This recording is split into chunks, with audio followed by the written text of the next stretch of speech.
Olá, queridos irmãos, queridas irmãs, estamos começando mais um programa Comunhão e Vida. No programa de hoje, vamos dar sequência à série de programas que estamos fazendo para estudar o livro dos Salmos. Está começando agora o programa Comunhão e Vida.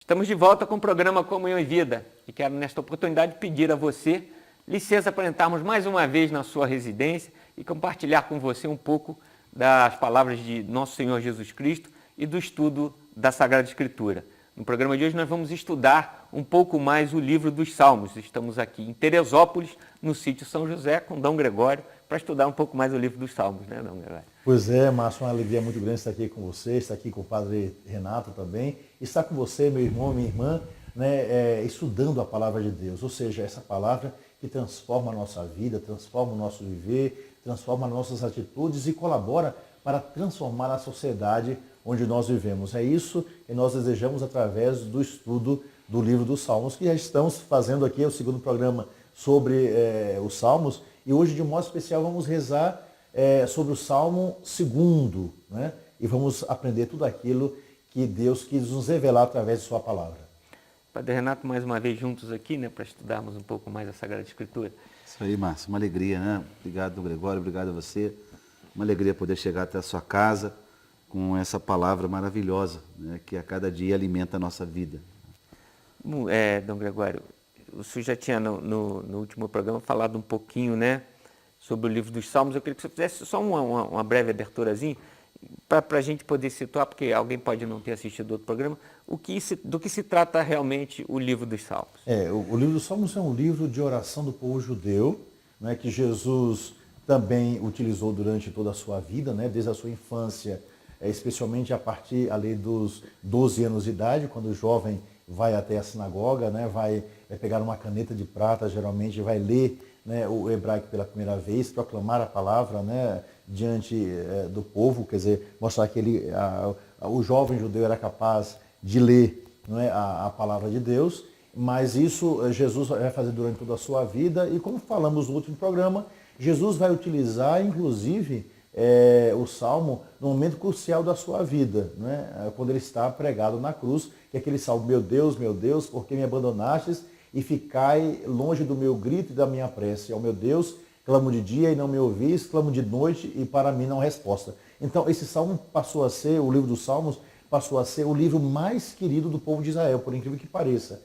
E o livro dos Salmos, entre os judeus e entre os cristãos, é o livro mais lido, até mais do que os evangelhos, até mais do que as cartas paulinas. Claro que eu digo lido no sentido duplo, né? Quer dizer, é uma leitura, mas aqui no caso é oração. Diariamente todo mundo, todo o orbe, não é religioso cristão, reza com o livro dos Salmos. É isso que nós estamos fazendo, meditando. Por que rezar com os Salmos? Não é uma pergunta que nós podemos nos fazer. Em primeiro lugar, porque isso já vem desde o Antigo Testamento. Depois, porque Jesus rezou. Depois, porque os apóstolos rezaram.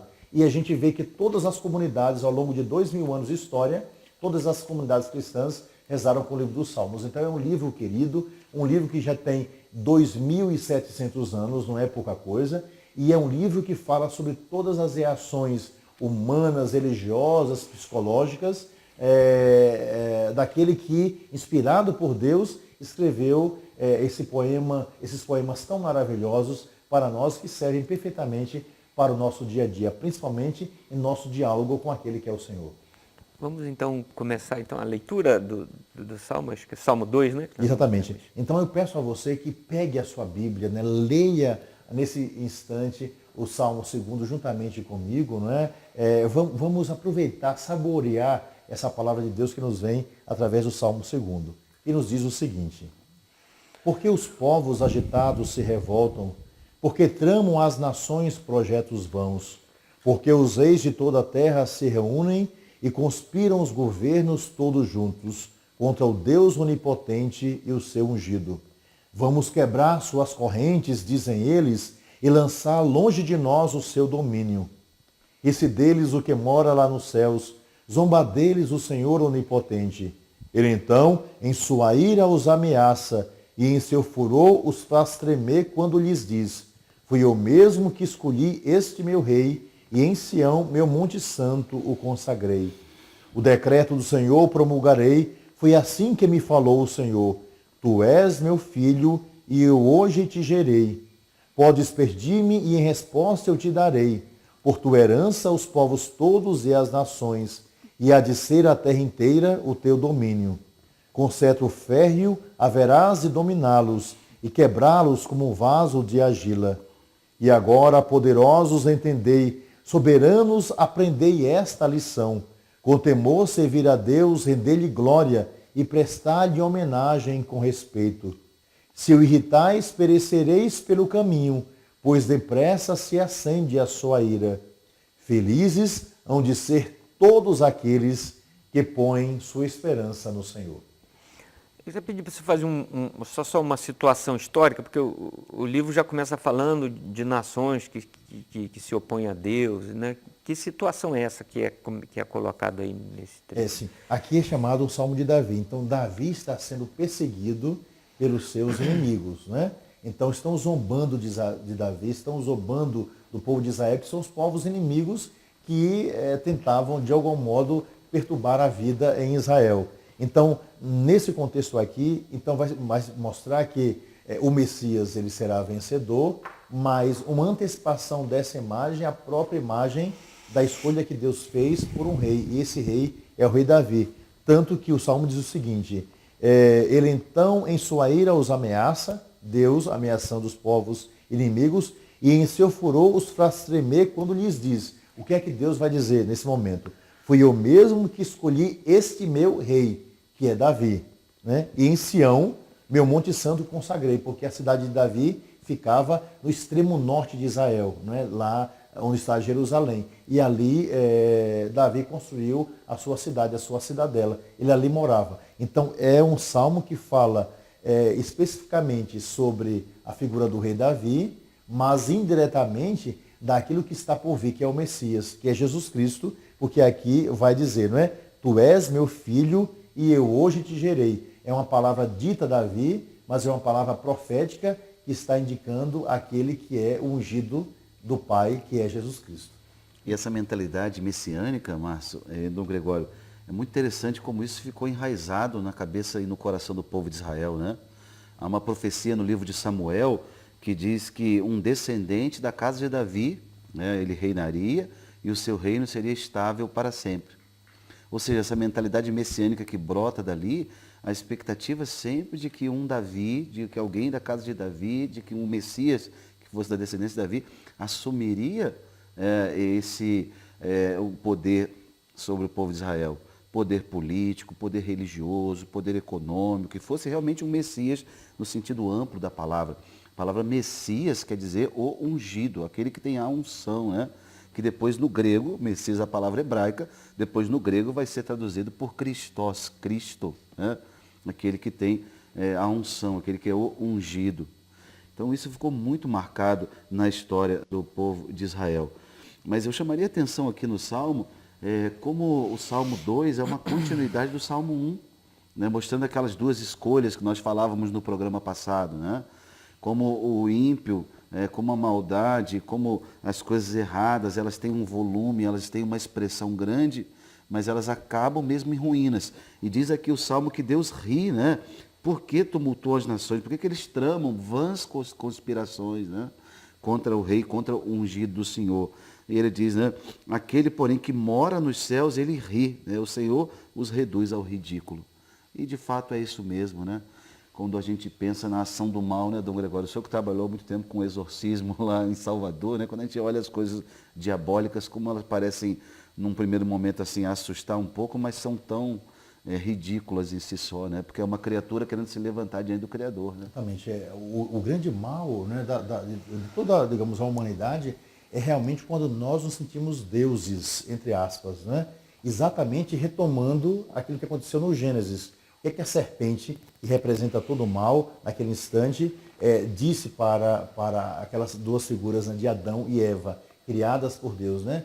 Ah, olha, se vocês comerem do fruto proibido, vocês finalmente serão como deuses. Ou seja, ela diz o seguinte, você vai poder tudo, entendeu? Você vai poder tomar a sua vida e você vai poder decidir sobre a vida dos outros. Por exemplo, você vai decidir quem vai nascer, quem vai morrer. Você vai poder decidir quem realmente merece benesses e quem merece viver na miséria. É isso que a serpente diz. Ou seja, você vai ter um controle sobre a vida dos outros, principalmente para fazer com a vida dos outros aquilo que você quer e não aquilo que Deus deseja para todos. Que Deus criou a vida, né, é igual para todos nós, né? Todos nós devemos ser felizes. Esse é o projeto de Deus para a humanidade.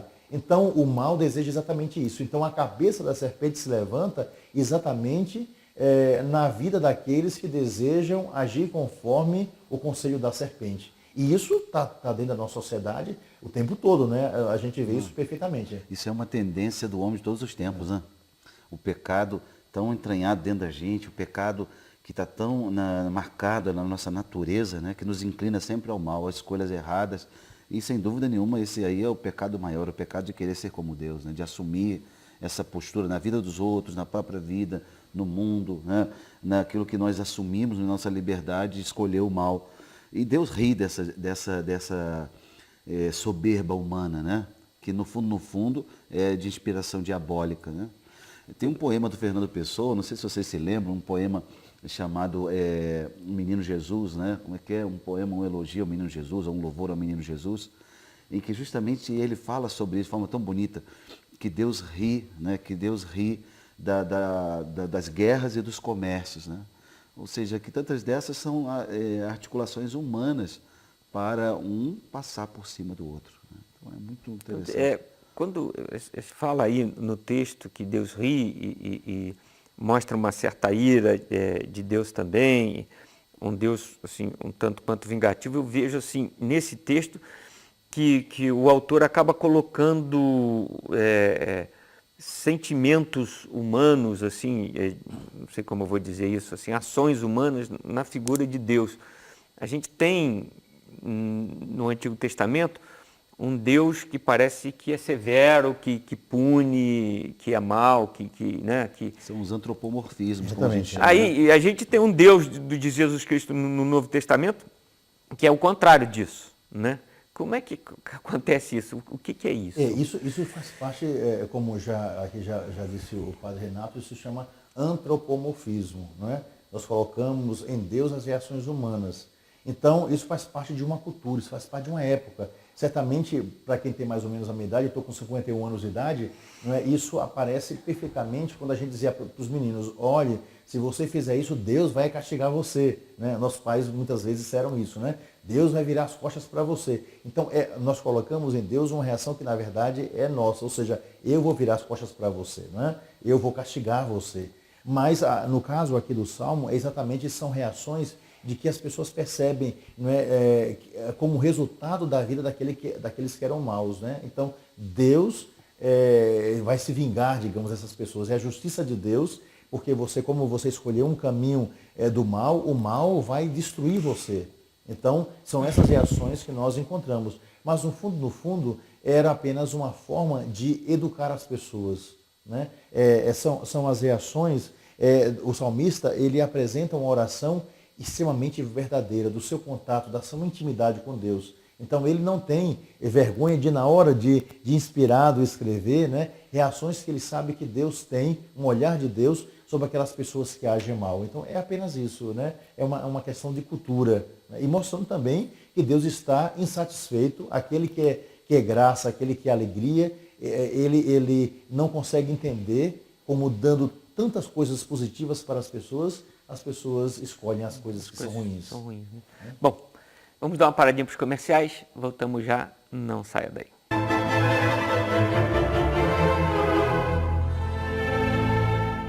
Estamos de volta com o programa Comunhão e Vida, estudando o livro dos Salmos. Estamos no Salmo 2.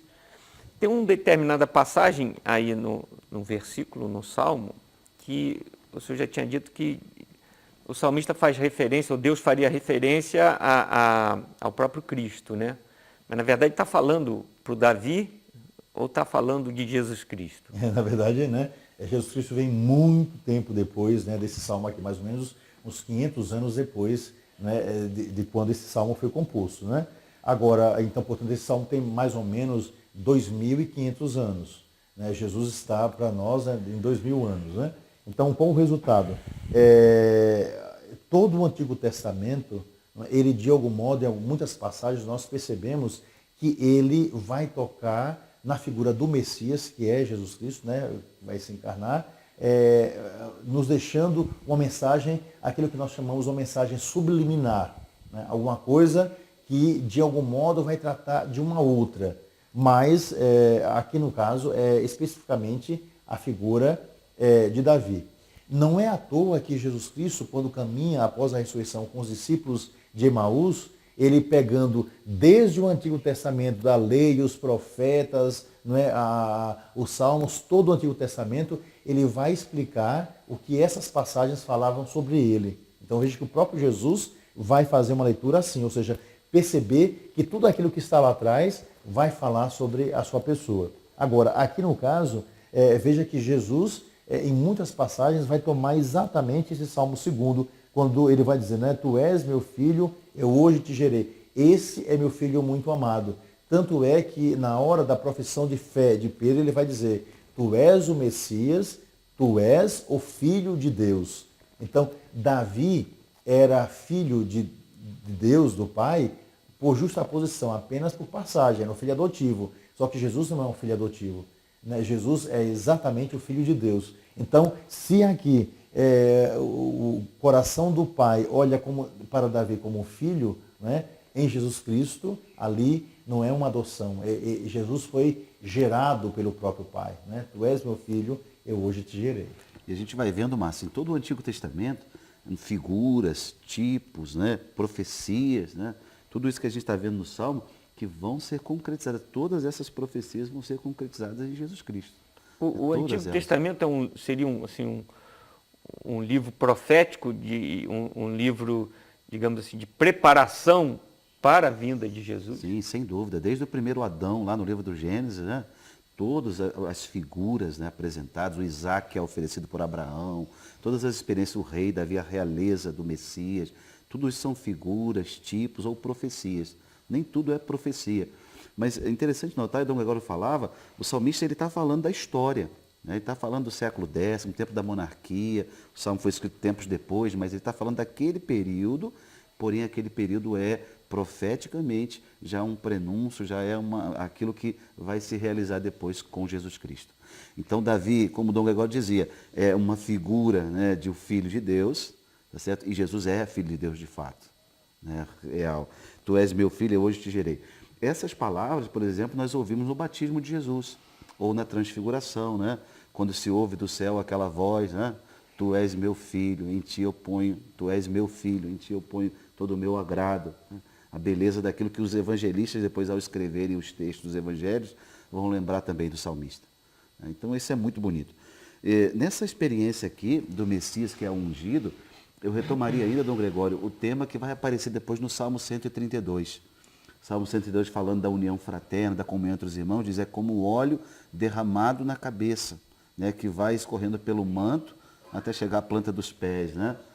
Ou seja, essa unção que está sobre Jesus Cristo, essa unção que Jesus Cristo, enquanto homem, né, recebe do Pai para cumprir a sua missão, ela toca também a nossa vida. Porque o mesmo óleo que é derramado sobre a cabeça toca também os membros. Né? O mesmo óleo que toca Jesus, que é a cabeça, toca os membros desse corpo que somos nós. Por que estou dizendo isso? Estou dizendo para mim e para você que está nos acompanhando nesse programa, né?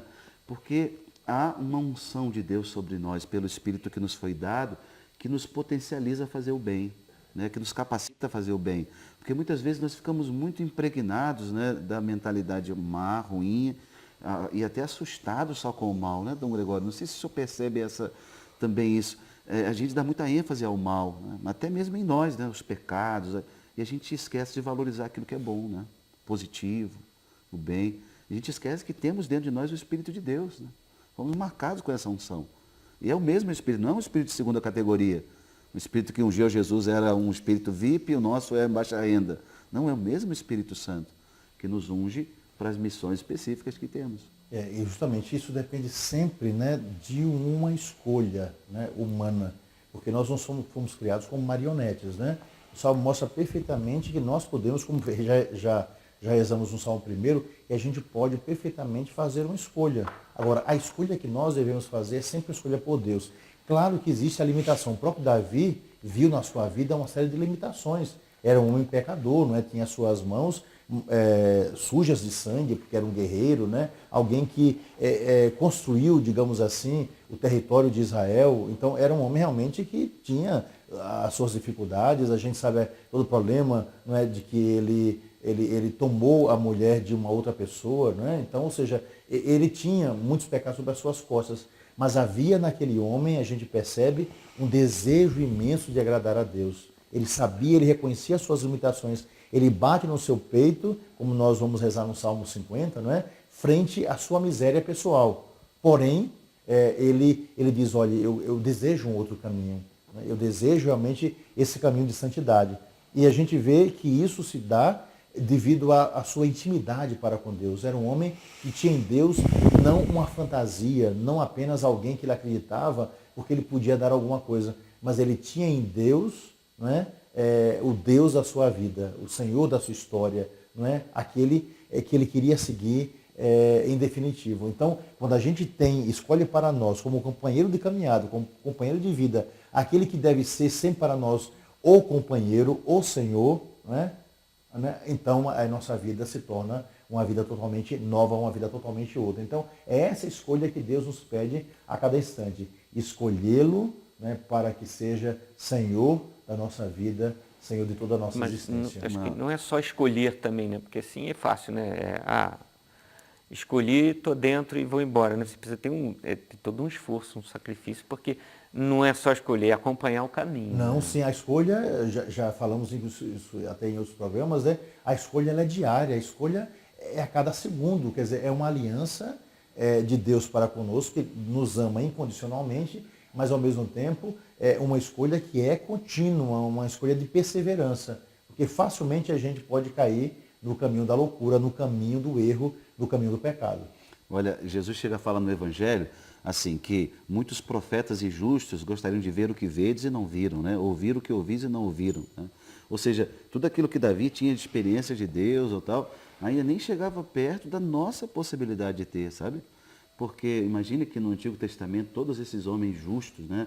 Por mais maravilhosos que eram e boas intenções, Dom Gregório falava a intenção que Davi tinha, né? Eles não tinham o que nós temos. Não conheceram Jesus. Não conheceram Jesus Exatamente, Cristo. Não tinham o dom do Espírito Santo, não tinham a graça que nós temos, que é a graça de ser filho de Deus pelo sacramento. Então isso é maravilhoso, né? E a gente deixa isso a segundo plano, sabe?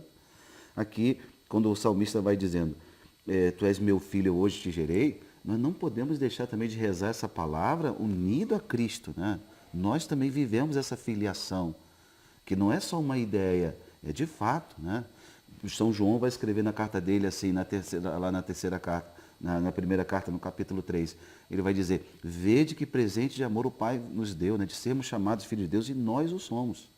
Então, uma verdade, né? Às vezes essas placas assim, de caminhão, né, como eu dirijo muito, né, de um lado para o outro, então às vezes vou lendo algumas placas de caminhão. Antigamente elas eram muito mais interessantes, porque hoje em dia as pessoas põem apenas uma frase, etc. Mas antigamente eu vejo assim, muitas frases, de vez em quando eu vejo uma frase que me toca. Não é? Tem uma delas, eu vi há mais ou menos uns 2 meses atrás, que dizia o seguinte, eu não sou o dono do mundo, mas eu sou filho do dono do mundo. Né? Isso faz uma diferença muito grande. Ou seja, ser cristão, conhecer Jesus Cristo, significa dizer ser dono de um tesouro inesgotável. Né?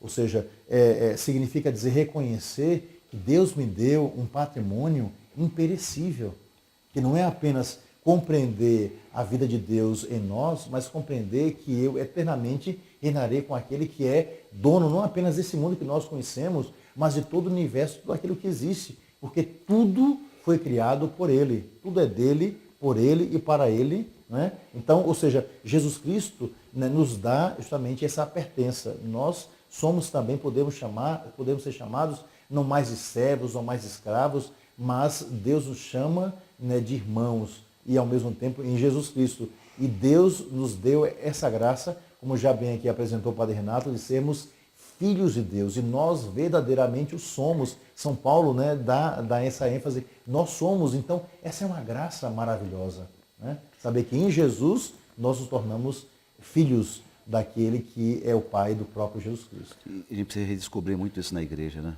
Na nossa vida cristã, né? Redescobrir muito essa verdade que é onde reside a nossa dignidade, sabe?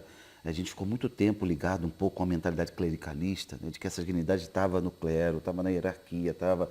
Obviamente, cada um tem a sua missão na igreja, mas a dignidade nossa de cristãos reside aí, de sermos filhos de Deus. Filhos de Deus. Tem uma expressão que a gente ouve muito dentro da igreja, que assim, me incomoda um pouco, de dizer que somos filhos adotivos. Jesus é o Filho de Deus e nós somos os filhos adotivos. Isso me incomoda porque, assim, eu acho que, como Deus criou todas as coisas, então eu sou filho direto dele. Sim, mas isso é uma forma teológica da gente dizer, Márcio, por quê? Porque só um é o filho por natureza. Ele é o único gerado, ele é o unigênito, né, de Deus. Só ele tem direito de ser filho de Deus, digamos assim, né? Nós não tínhamos direito a isso. Então foi a forma que a teologia encontrou para dizer, nós fomos agraciados, entende? Adotados nele. Ou numa palavra de São Paulo, enxertados em Cristo. Outra palavra também dura, né? Mas para dizer que nós não merecíamos isso. Ao contrário, nós merecíamos o inferno. Paulo diz na carta aos Romanos assim, porque todos pecaram, todos estão privados da glória de Deus. Entende? Pelo pecado da nossa natureza, nós estaríamos afastados eternamente de Deus. Só para dizer que é muito grande e é uma graça muito grande. Gratuitamente foste salvos, entendeu?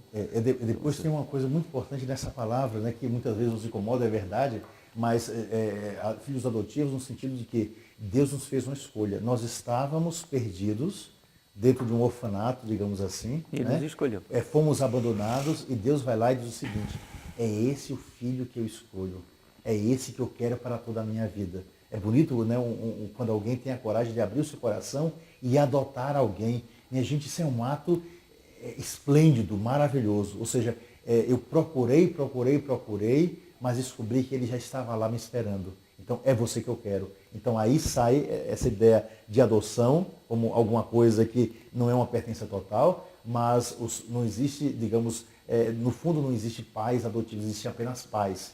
Né? Você fez uma escolha, você foi lá, você tocou, você olhou e disse, você é meu. Isso é muito bonito, se a gente olhar por esse prisma. Bom, bonito mesmo, mas vamos dar uma paradinha para os comerciais. Voltamos já, fique com a gente.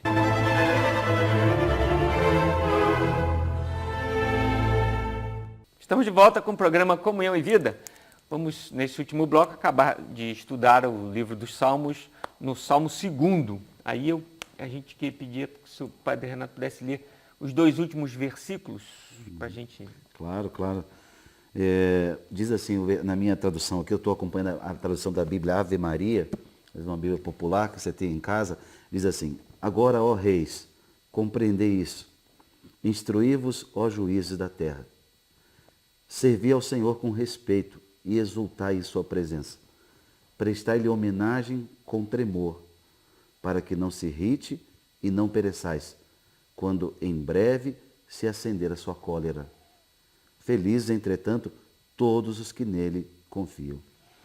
É desse momento que a gente vive, né? Principalmente, acho que no planeta todo, mas principalmente aqui no Brasil, é um recado muito direto para as autoridades, né? Não é? Exatamente. Para a sociedade de uma forma geral e naturalmente hoje pela realidade, para as autoridades, né? Porque a corrupção, ela está, hoje em dia, ela está generalizada, é uma corrupção social, ou seja, a sociedade ela está cada vez mais corrupta. As nossas escolhas demonstram que nós muitas vezes concordamos com a corrupção. Não é à toa que muitas vezes nós concordamos que pessoas corruptas nos governem, por exemplo, né?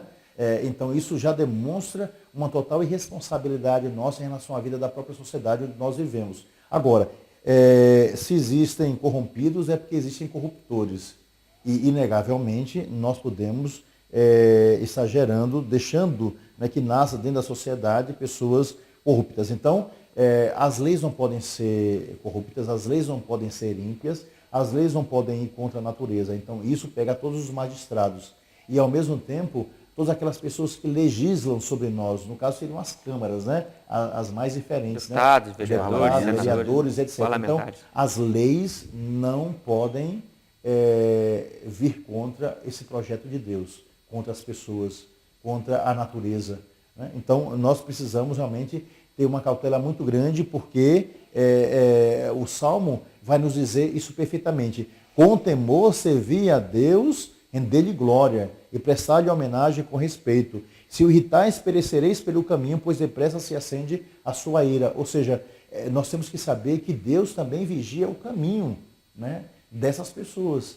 E que a pessoa ímpia, muitas vezes, ela age com impiedade, age com maldade, porque ela justamente não anda conforme os caminhos do Senhor. Se você não tem Deus em sua vida, você pode tudo, no sentido pior da palavra, dizia um filósofo, né? Então, tire Deus da sociedade e você pode tudo. Então, tornar uma sociedade ímpia, ou seja, uma sociedade sem Deus, é torná-la uma sociedade aberta para a maldade. Isso nós não podemos consentir. E a gente falando de política, né? Você estava falando que as pessoas escolhem corruptos, e tem até aquela frase famosa, né? Rouba, mas faz, né? Mas eu acho que as escolhas também que a gente faz, e a gente percebe em períodos eleitorais, que quando você fala que tem o corrupto e tem o corruptor, você percebe um pouco disso também no eleitorado, né? A gente ouve as pessoas falar assim, eu voto e quem me der alguma coisa, né? Quem me der alguma vantagem, alguém que possa fazer alguma coisa por mim. E a gente vê políticos que gastam fortunas, né, fantásticas para se eleger, e depois você vai ver o salário que ele vai receber como, né, se eleito, que não vai nunca cobrir o que ele gastou, né? Então, as pessoas têm que ter um pouco muito dessa noção, né, de, poxa, se eu estou votando nesse cara que está gastando essa fortuna, que me está me dando uma telha, ou está fazendo um benefício para mim agora, ele, de certa forma, ele vai querer recuperar isso lá na frente. Exatamente. Então, a gente está levando uma vantagem agora, mas vai levar umas desvantagens muito grandes lá na frente, né? Do que o cara vai usurpar do direito que é meu, não é isso? Exatamente. Então, justamente, nós temos que perceber, primeiro, que o mal praticado em relação a um local, esse mal recai sobre todas as pessoas. E depois nós temos que ter realmente um olhar, uma visão, como aqui o Salmo nos diz perfeitamente, não é? Uma visão de conjunto, ou seja, nós precisamos perceber se nós não estamos colaborando para que os ímpios manifestem a sua impiedade, para que os malvados coloquem em prática com a nossa ajuda toda a maldade que tem no coração. Então é uma vigilância total sobre a nossa vida, mas também uma vigilância sobre a vida daquelas pessoas que vão coordenar também um pouco do nosso existir, né? Porque essas pessoas também comandam a nossa existência. Eu sempre penso, não, Gregório, e a gente, quando toca na questão de corrupção, a gente fala sempre das autoridades, né? E eu percebo como essa corrupção já está um pouco nas bases, sabe? Nas bases mesmo da sociedade, né? A gente que lida com a sala de aula, né? No ambiente da educação, você vê a corrupção está naquele aluno que quer colar, por exemplo, na prova. Ali já é um indício, entendeu? De que o caráter não está ajustado quando ele esconde do professor, ele esconde e ele quer uma nota que não é a dele, você está entendendo? Ele não estudou, então ele quer trapacear ali na sala de aula, ele cola do colega, ele cola numa outro tipo de estratégia que ele tem armado. A corrupção começa ali, começa naquela fila em que a pessoa vai furar e não era o lugar dela, ela quer um lugar que não é o dela, né? E daí por diante, ou uma fraude de uma forma ou de outra. A corrupção começa naquele produto pirata que o sujeito quer, o artista famoso dentro da casa dele, mas ele quer com preço mínimo, ele compra o produto pirata e daí por diante, né? Então, é essa sociedade que vivemos e que tem jeito, né? Deus quer dar jeito na sociedade, mas tem que começar por nós.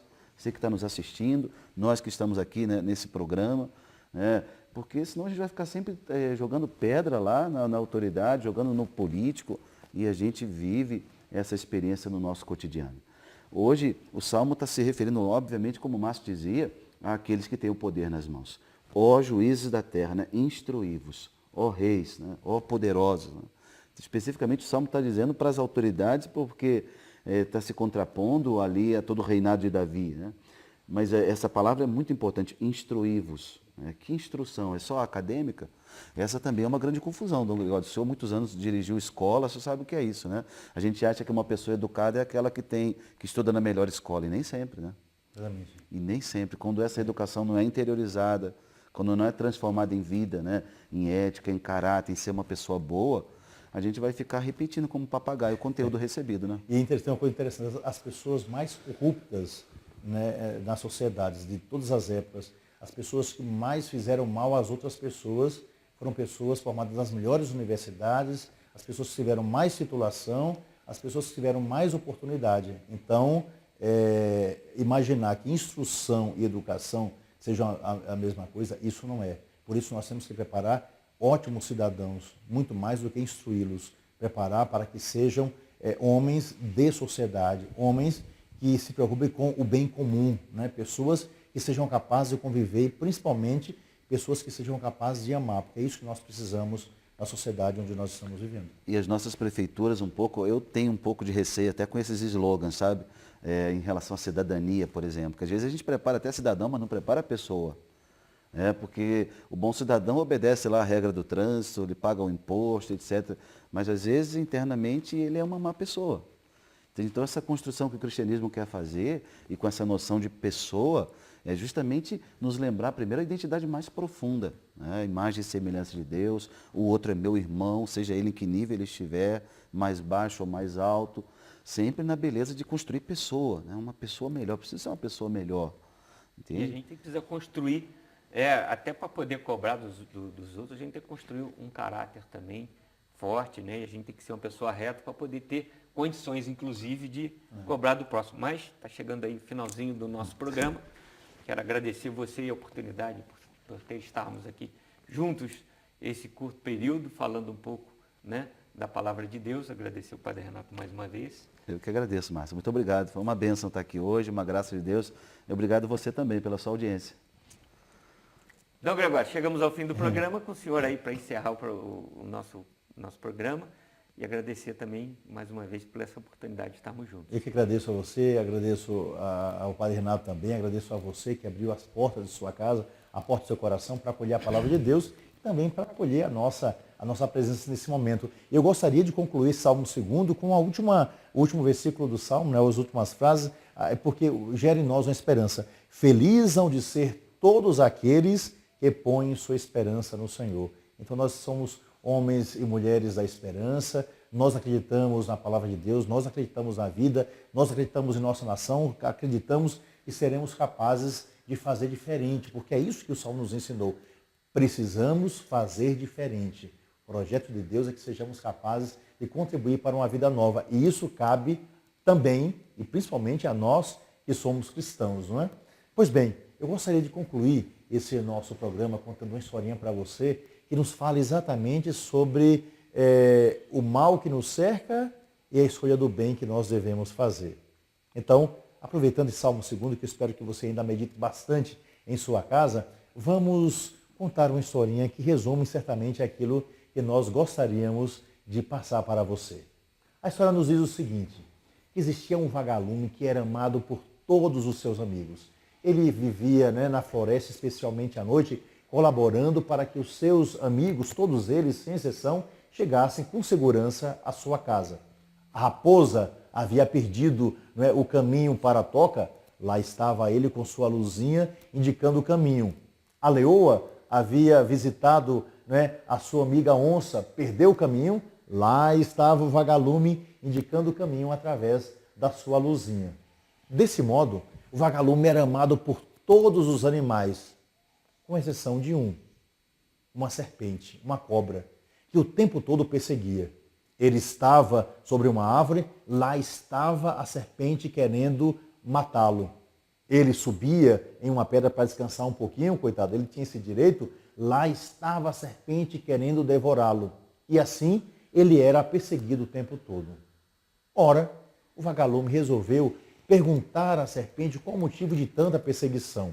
Subiu então a um lugar, né, o mais alto possível em uma árvore, quando viu a serpente querendo subir. Resultado, ele resolveu dialogar com a serpente. Lá de cima, olhando a serpente que queria subir para pegá-lo, ele disse: amiga serpente, a senhora se importa que eu lhe faça 3 perguntas? A serpente, meio chateada, parou um pouco e disse: não, pode perguntar. Então ele disse: faço agora a primeira pergunta. Por acaso eu faço parte do seu ciclo alimentar para que a senhora queira me devorar? A serpente parou, pensou e disse: não. Então ele disse: vou lhe fazer agora a segunda pergunta. Por acaso eu ou alguém da minha família, nós fizemos algum mal à senhora para que a senhora me persiga tanto?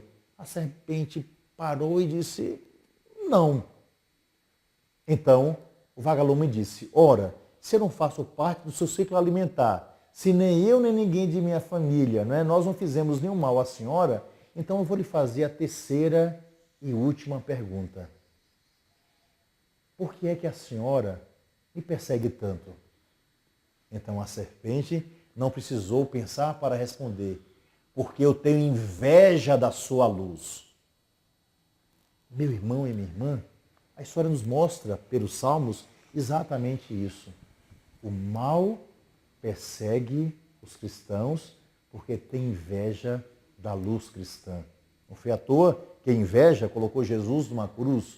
Não é à toa que o cristianismo continua sendo perseguido exatamente porque é luz nesse mundo que muitas vezes escolhe as trevas. Assim, sejamos homens e mulheres da luz, porque Deus é luz e Jesus Cristo veio nos trazer a possibilidade de iluminar todas as realidades com a sua luz. Ele é o caminho, Ele é a verdade, Ele é a vida, Ele é a porta, Ele é a luz das nações. E receba, meu irmão e minha irmã, nesse momento, a bênção que nós desejamos que chegue à sua casa e à sua vida. O Senhor esteja convosco. Ele está no meio de nós. E abençoe-vos Deus Todo-Poderoso, Pai, Filho e Espírito Santo. Até breve.